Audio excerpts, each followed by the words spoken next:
Memasuki awal tahun 2019, suasana lalu lintas di beberapa ruas jalan di kawasan Kota Denpasar yang biasanya ramai dan tak jarang mengalami kemacetan, pagi tadi tampak lengang. Hanya beberapa kendaraan bermotor tampak lalu lalang. Jalan Gatot Subroto, Gajah Mada, dan beberapa ruas jalan lainnya tampak lalu lintas relatif sepi lancar. Kondisinya sangat berbeda jika dibandingkan dengan hari-hari biasanya. Jalan utama menuju Kota Denpasar ramai, bahkan terkadang macet akibat menumpuknya kendaraan bermotor. Pemandangan yang sama juga terlihat di Jalan Diponegoro. Hanya beberapa kendaraan bermotor tampak melintas. Di samping itu, beberapa pertokoan masih terlihat tutup.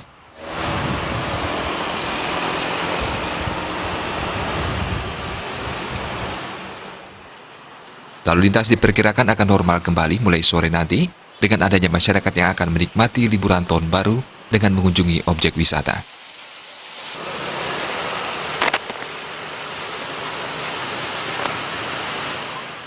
Ngurah Wira, Bali TV.